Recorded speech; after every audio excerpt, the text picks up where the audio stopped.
मैं doctor Vijendra Singh, consultant gastro surgeon, bridge gastro centre, Kanpur, आपको gall bladder से जुड़ी हुई कुछ समस्याओं के बारे में बताऊंगा।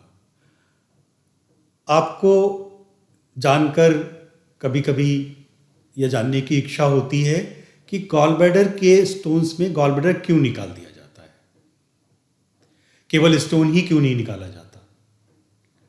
यह समस्या अक्सर हमारे मरीज हमसे पूछते हैं कि हम गॉल ब्लैडर को प्रिजर्व क्यों नहीं कर सकते। किडनी स्टोन में एक तो किडनी नहीं निकाल दी जाती, पैंक्रियाटिक स्टोन में पैंक्रियाज नहीं निकाला जाता, लेकिन गॉल ब्लैडर स्टोन में गॉल ब्लैडर निकाल दिया जाता है। ऐसा क्यों किया जाता है?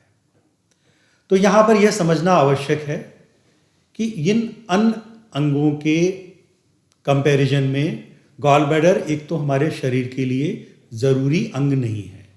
इसकी तुलना हम अपने बालों, अपने दांतों और अपने नाखून से कर सकते हैं, जो कि एक समय में बहुत शरीर के लिए ज़रूरी थे, परंतु आज के दिन उनकी उतनी आवश्यकता नहीं है अगर उनमें कोई प्रॉब्लम होती है। ऐसे ही गॉल ब्लैडर हमारा एक ऐसा अंग है जिसके निकलने पर शरीर में बहुत अधिक बदलाव नहीं आते हैं।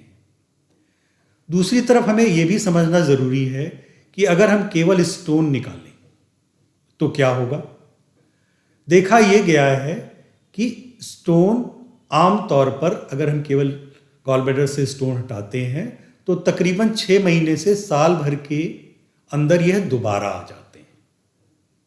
तो अगर कोई सर्जिकल प्रक्रिया हर 6 महीने साल भर में रिपीट करनी पड़े तो उसके लिए यह उचित नहीं होगा।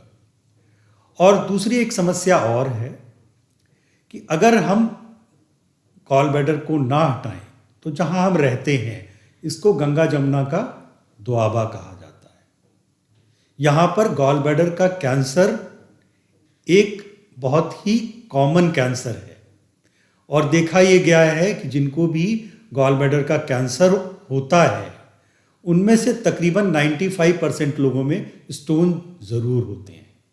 अतः अगर गॉल ब्लैडर स्टोन कोई भी प्रॉब्लम क्रिएट कर रहे हैं, जैसे कि दर्द, जॉन्डिस, सूजन, या उनकी दीवार में मोटापन आ रहा है जिसको थिकनिंग ऑफ गॉल ब्लैडर कहते हैं, या गॉल ब्लैडर के अंदर कोई पॉलिप या छोटी सी गांठ उत्पन्न हो रही है, ऐसी दशा में गॉल ब्लैडर का हटाना ही एक उचित निदान है।